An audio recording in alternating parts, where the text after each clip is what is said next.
Louvado seja nosso Senhor Jesus Cristo. Sempre ser louvado. Podem sentar. Hoje nós celebramos o domingo dentro da oitava da festa do Corpo de Deus.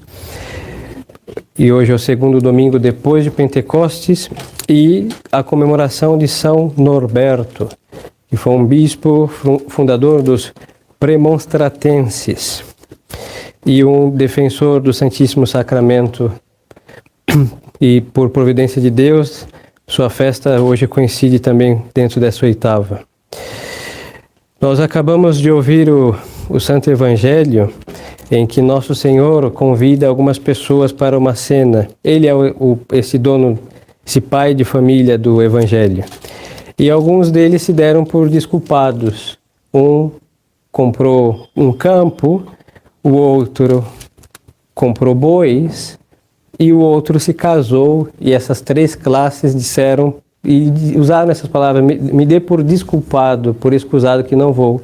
Então Nosso Senhor mandou chamar paralíticos, pessoas que não estavam convidadas, os que encontrasse pelas praças, para que fosse para esse banquete.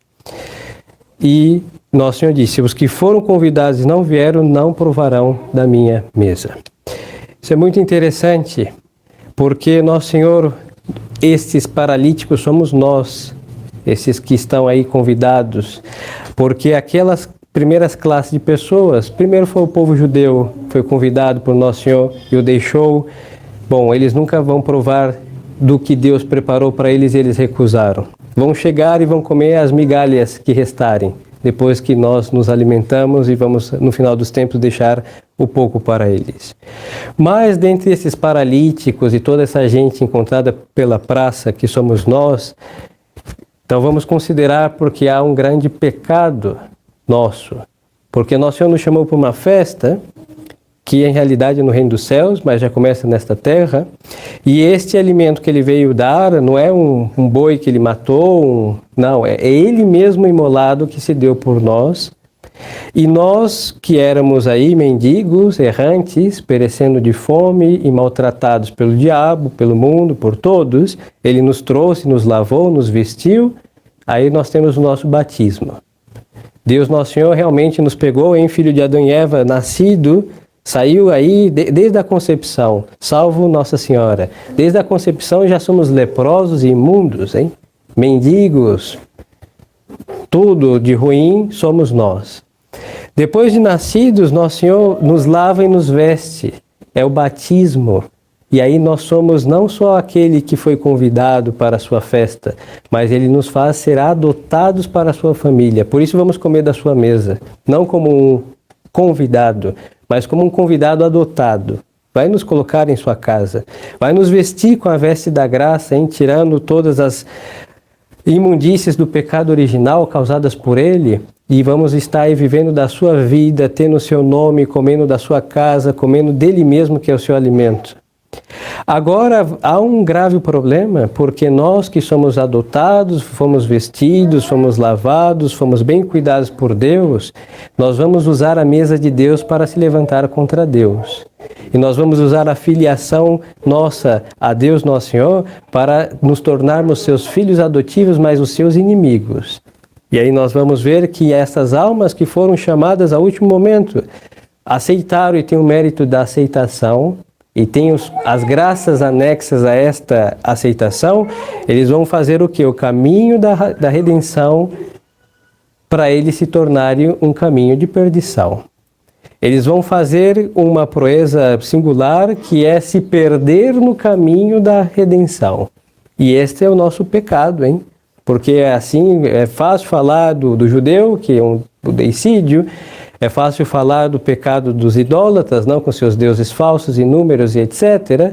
Em todo caso, esses ainda estão na ignorância, devem ser instruídos para se salvar, obviamente, e aceitar Nosso Senhor e a fé católica, mas jazem na ignorância. Agora, as almas que conhecem a Deus se comportam como pior do que aqueles que o ignoram. E então é um crime próprio nosso de católicos. Referente ao Santíssimo Sacramento, é onde esse crime é mais visto. porque nós comungamos, já que esta mesa que Deus nosso Senhor pôs, é o seu altar, porque nós não precisamos de outro alimento do que a sua carne e o seu sangue, mas nós comemos o seu corpo e o seu sangue e ficamos anêmicos.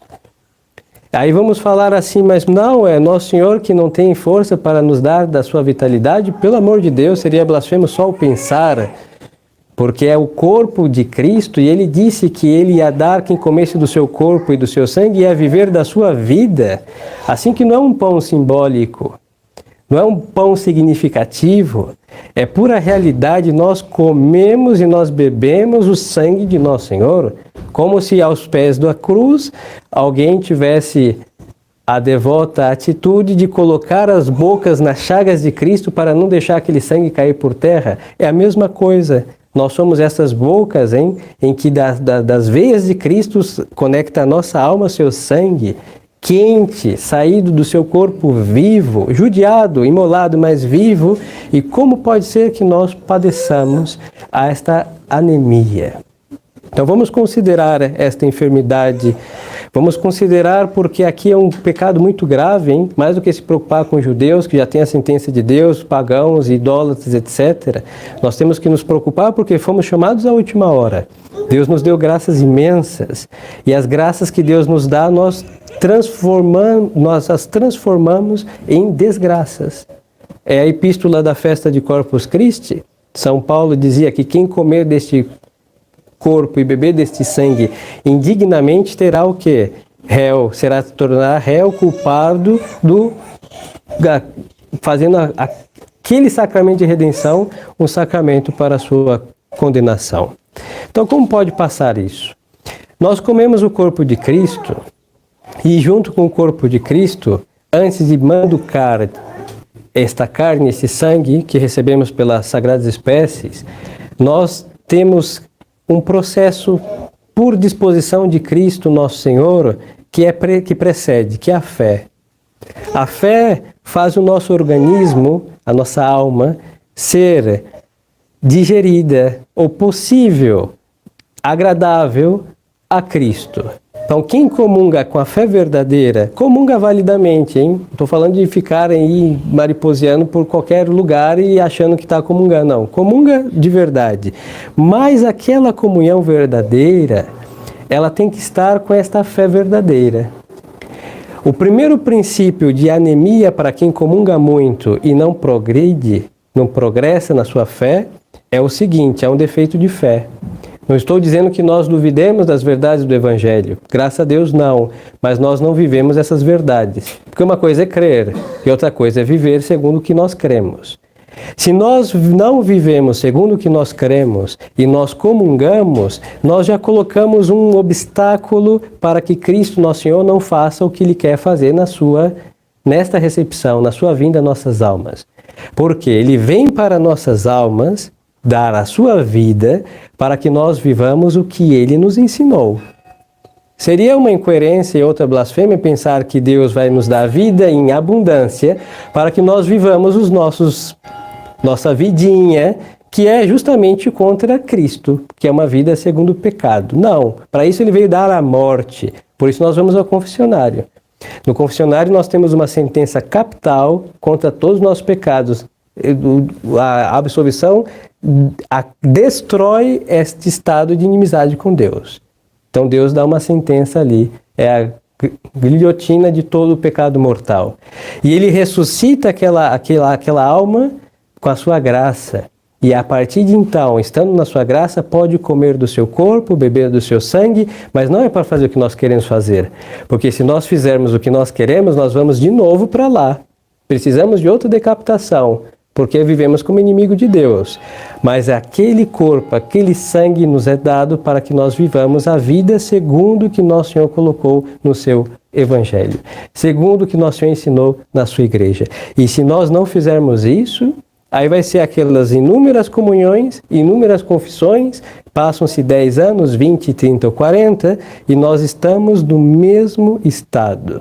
Estamos no mesmo milímetro estático, não movemos nem algo para frente, nem para trás, e aí há um atrofiamento da nossa alma. E isso é um estado deplorável.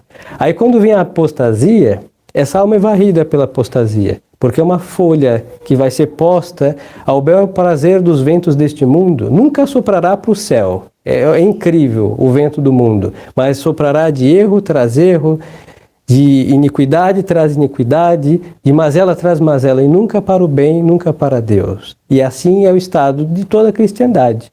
Nós culpamos Vaticano II? Sim, porque ele é um sopro maligno que saiu e empurrou todos para a apostasia.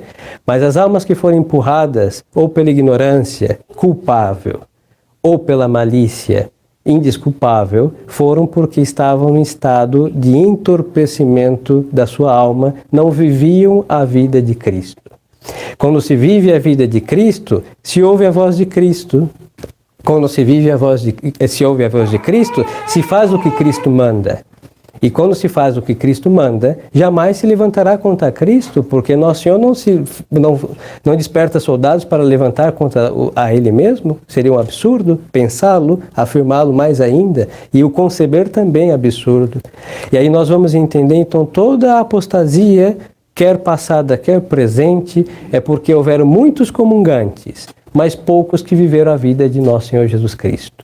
E este estado enfermiço é um estado deplorável porque se faz inimigo de Cristo, tendo vivido da vida de Cristo, estado no altar de Cristo e se levanta contra Ele. O que mais foi beneficiado vai se tornar o mais ingrato e o pior dos inimigos, hein?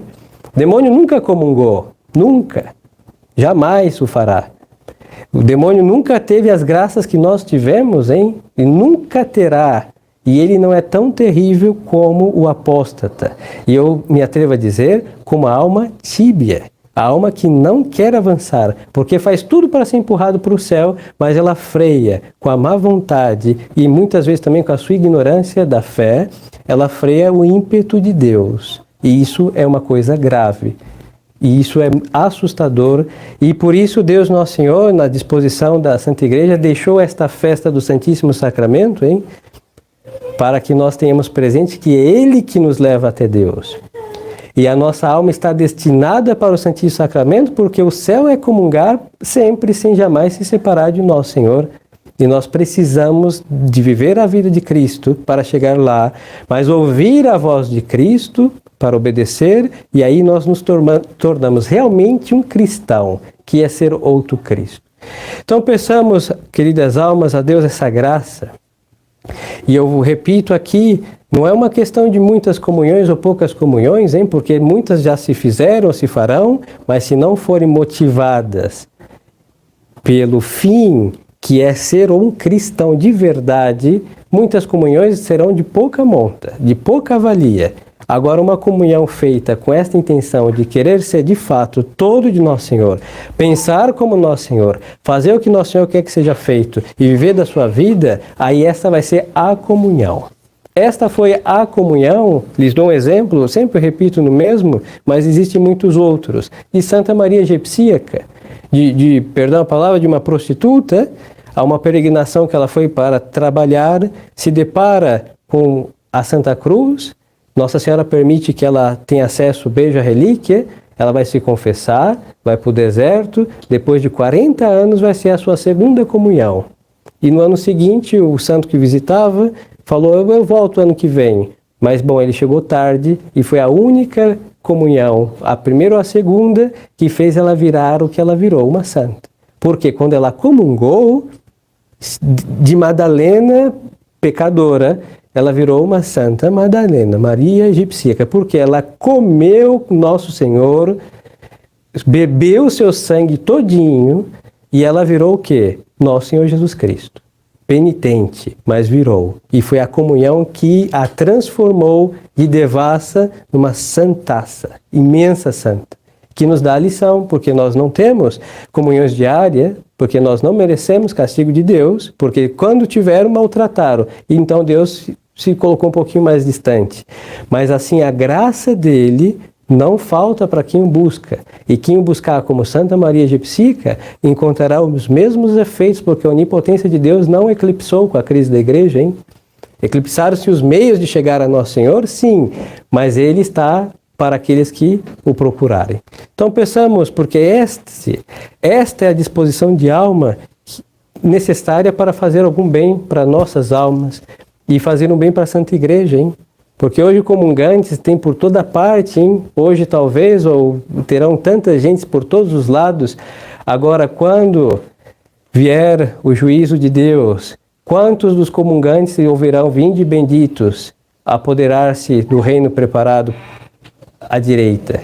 Muitos comungaram e ouvirão: apartai-vos de mim, malditos. Por quê? Porque sentenciaram a si mesmo, vivendo da vida de Cristo, mas não vivendo conforme Cristo nosso Senhor impele para as almas que comungam com sinceridade, com devoção, com generosidade e boas disposições. Então peçamos a Nossa Senhora, Maria Santíssima, essa graça, ela que prepara as almas para Deus. Então a nossa devoção a Nossa Senhora, sempre que vamos aceder ao Santíssimo Sacramento, devemos pedir que ela prepare o nosso coração. Nossa Senhora sempre preparou todas as coisas que chegam até Deus, hein? Todas as almas que chegam até Deus chegam porque Nossa Senhora intercedeu. E a intercessão de Nossa Senhora é uma das melhores disposições para que possamos comungar e Cristo reinar em nossa alma. Por quê? Porque Nosso Senhor vai ver que foi uma alma preparada por sua mãe e Ele fará o que todos os filhos gratos fazem para um presente de sua mãe, tratá-lo bem. Então, nossas almas é um presente de Nossa Senhora para seu Filho, então nos comportemos como presente de Nossa Senhora para Deus. E assim, Nosso Senhor, pelas comunhões, sejam quais forem, de frequência, mas sinceras, jamais sacrílegas, com a finalidade de viver valerosamente a virtude da comunhão, ou seja, ser alguém que viva com a vida de Cristo, fará com que nós, salvemos nossas almas, façamos o bem à sociedade que devemos fazer, e aí irradiaremos da onipotência de Deus pelas nossas almas, pelo Santíssimo Sacramento, a luz que vai dissipando as trevas da morte que tem sido triunfante por falta de almas que comunguem com este amor intenso a nosso Senhor. Louvado seja nosso Senhor Jesus Cristo. Em nome do Pai, e do Filho e do Espírito Santo. Amém.